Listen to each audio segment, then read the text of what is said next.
Hello friends, online technical solution চ্যানেলে আপনাদের সকলকে জানাই স্বাগতম।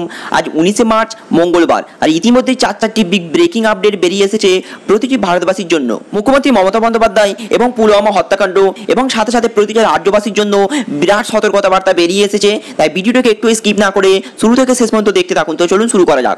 আলোচনা শুরু করার পূর্বে প্রত্যেকবারের মতোই করবো একটি রিকোয়েস্ট, আপনি যদি আমার চ্যানেলে প্রথমবার ভিজিট করে থাকেন বা আমার চ্যানেলের ভিডিও প্রথম দেখে থাকেন, তো চ্যানেল কিংবা ভিডিওর নিচে দেখুন একটি রেড কালার সাবস্ক্রাইব বাটন আছে, এখানে ক্লিক করে জলদি করে সাবস্ক্রাইব করে ফেলুন।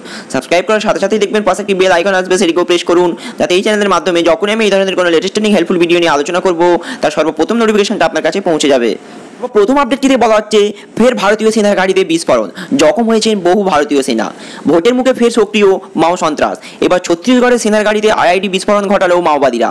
সিআরপিএফের গাড়ি লক্ষ্য করে আইআইডি বিস্ফোরণের জেরে গুরুতর জখম হয়েছে 5 জওয়ান, আশঙ্কাজনক রয়েছে 2 জওয়ানের। ছত্তিশগড়ের দান্তেওয়ারে এই ঘটনাটি ঘটে। গত বুধবার ছত্তিশগড়ের মাওবাদী গোপন ঘাঁটি থেকে উদ্ধার হয় বেশ কিছু অস্ত্র এবং বিস্ফোরক।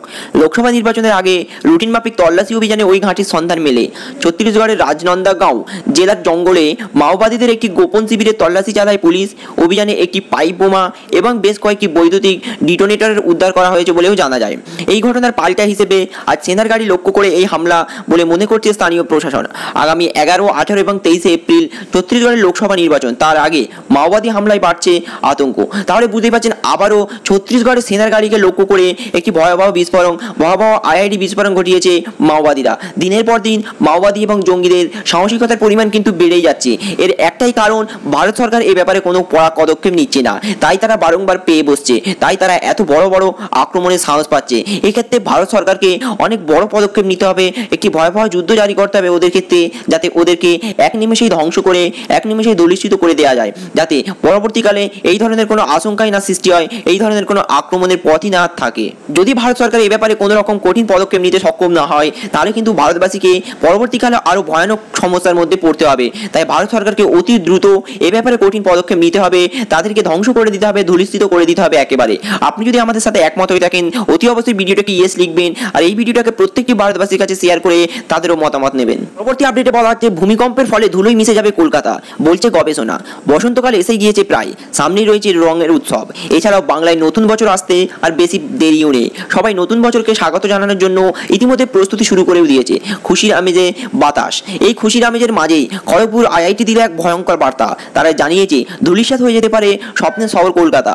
কলকাতা এবং তার সংলগ্ন এলাকাগুলিতে ভূমিকম্পের সতর্ক বার্তা দিয়েছে আইআইটি খড়গপুর। তাদের অনুমান অনুযায়ী রিক্টার স্কেলের কম্পনের মাত্রা হতে পারে 6.1 থেকে সর্বাধিক 6.8 পর্যন্ত।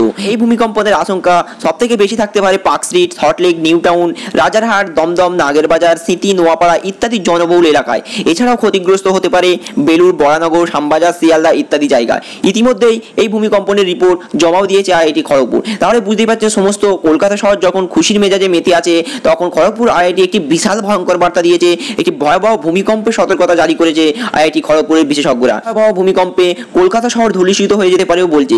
কলকাতা সহ বিভিন্ন আশেপাশে জনবহুল এলাকা যেরকম park Street, Salt Lake, New town প্রভৃতি এলাকাতেও ভয়ঙ্কর সতর্কতা জারি করা হয়েছে। এছাড়াও পাশাপাশি শ্যামবাজার, শিয়ালদা ইত্যাদি জায়গাগুলিতেও এই ধরনের আতঙ্ক ছড়িয়ে পড়েছে। পরবর্তী আপডেটে বলা হচ্ছে, 5 বছর ধরে ভারতকে তছনছকারী বিজেপিদের সরান, আহ্বান জানিয়েছে শুভেন্দু। জননেত্রী মমতা ব্যানার্জির এই নির্বাচনের মূল সুরটা বেঁধে দিয়েছে 19শে জানুয়ারি বিগ্রের সমাবেশে। তিনি বলে দিয়েছেন আমরা কি চাই, সেই অনুসারে তিনি কাজ করতে চলেছেন। 5টা বছর ধরে যারা দেশকে তছনছ করে দিয়েছে, অর্থনৈতিক ও সামাজিকভাবে সাম্প্রদায়িকভাবে তাদের সরাতে হবে। রবিবার পূর্ব মেদিনীপুরের চণ্ডীপুরে দলীয় রাজনৈতিক সম্মেলনে উপস্থিত হয়ে এমনই বক্তব্য রাখেন রাজ্যের পরিবহন মন্ত্রী এবং পরিবেশ মন্ত্রী শুভেন্দু অধিকারী। তিনি বলেন, মমতা বন্দ্যোপাধ্যায়ের লড়াইয়ে সকলে সামিল হন। এই দিন সম্মেলনে মন্ত্রীর পাশাপাশি উপস্থিত ছিলেন কাঁথি লোকসভা কেন্দ্রের তৃণমূল প্রার্থী তথা প্রাক্তন কেন্দ্রীয় মন্ত্রী শিশির অধিকারীও, রামনগরের বিধায়ক অখিল গিরি, চণ্ডীপুরের বিধায়ক অমিয় ক্রান্তি ভট্টাচার্য, জেলা পরিষদের সভাপতি দেবব্রত দাস সহ অন্যান্যরাও। ওই দিন বিজেপি এবং সিপিএম থেকে শতাধিক নেতা ও কর্মী তৃণমূলে যোগদান করেন। তাদের হাতে দলীয় পতাকা তুলে দেন শুভেন্দু অধিকারী।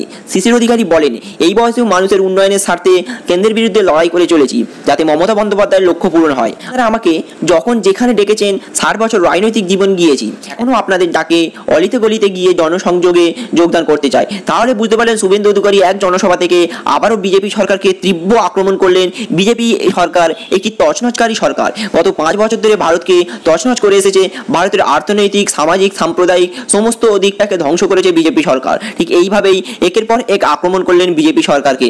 ভোট ইতিমধ্যে এসেই গেছে, তাই সেদিকে লক্ষ্য রেখে প্রতিটি রাজনৈতিক দল অপর বিরোধী পার্টিদের ভয়ঙ্কর আক্রমণ করে যাচ্ছে। রেজাল্ট বেরোলেই বোঝা যাবে কার ছুরিতে কত ধার। এক্ষেত্রে আপনাদের কি মতামত? এই যে লোকসভা ভোটে কে বাজিমাত করবে? মোদী সরকার কি আবার কেন্দ্রে থাকবে, নাকি অন্য কোনো দল এসে এখানে ভাগ বসাবে? এই লোকসভা ভোটে বাজিবাদ মারবে কোন দল? আপনার মূল্যবান মতামত অতি অবশ্যই আমাদেরকে জানাবেন। সাথে সাথে মমতা বন্দ্যোপাধ্যায় সরকারের তরফ থেকে একটি খুশি সংবাদ বেরিয়ে এসেছে। সামনেই ভোট, তার আগে রাজ্যবাসীর মন জয় করে নিলেন মুখ্যমন্ত্রী মমতা বন্দ্যোপাধ্যায়। দোল এবং হোলিতে দুদিন সরকারি ছুটির ঘোষণা করলেন মুখ্যমন্ত্রী। হোলিতে সবাইকে রঙিন শুভেচ্ছা জানিয়ে শান্তি বজায় রাখার আহ্বানও করেছেন তিনি। এছাড়াও গতকাল রবিবারে রাজ্যের বিধ্বংসী ঝড়ে ক্ষতিগ্রস্তদের সাহায্য ও সরকারি সুবিধা যাতে সবাই পান সে বিষয়ে মুখ্য সচিবকে নির্বাচন কমিশনের সঙ্গে কথা বলতেও নির্দেশ দিয়েছে মুখ্যমন্ত্রী। তাহলে ভোট আসছে, সেই ভোটকে লক্ষ্য রেখে প্রতিটি রাজ্যবাসীর মন জয় করতে আবারও দোল এবং হোলিতে দুদিন ছুটির ঘোষণা করলেন মুখ্যমন্ত্রী মমতা বন্দ্যোপাধ্যায়। একের পর এক রাজ্যের মানুষের জন্য নতুন নতুন প্রতিশ্রুতি, নতুন নতুন সুযোগ সুবিধা দিয়ে যাচ্ছেন বাংলার মুখ্যমন্ত্রী মমতা বন্দ্যোপাধ্যায়। কারণ এর একমাত্র লক্ষ্য হচ্ছে লোকসভা ভোট। এই লোকসভা ভোটই নির্ধারণ করে দেবে কে কোন পদে থাকবে। তাই সেদিকে লক্ষ্য রেখে একের পর এক সুবিধা রাজ্যবাসীর জন্য, যেখানে আবারও দুদিন ছুটির ঘোষণা করলেন দোল ও হোলি উপলক্ষে। এই দুদিন ছুটিতে রাজ্যবাসী উন্মাদ থাকবে। দুদিন ছুটিতে রাজ্যবাসী ইতিমধ্যেই খুশিতে আত্মহারা হয়ে থাকবে এবং দোলটাকে তারা আরো ভালোভাবে উদযাপন করতে পারবে। আজকের আপডেট ছিল এতটুকুই। আমার উদ্দেশ্য ছিল কেবলমাত্র আপডেটগুলো আপনাদের কাছে তুলে ধরা। আমাদের এই তথ্য বা ইনফরমেশনগুলো যদি আপনার ভালো লেগে থাকে বা আপনার হেল্পফুল মনে হয়ে থাকে, অতি অবশ্যই ভিডিওটাকে একটি লাইক করবেন এবং ভিডিওটাকে শেয়ার করে প্রতিটি ভারতবাসীর কাছে পৌঁছে দেবেন। আর আমার সঙ্গে জুড়ে এরকম লেটেস্ট ট্রেন্ডিং হেল্পফুল ভিডিও পেতে আপনি যদি আগ্রহী থাকেন, অতি অবশ্যই চ্যানেলটিকে সাবস্ক্রাইব করে রাখবেন। Thank you friends, thank you for watching.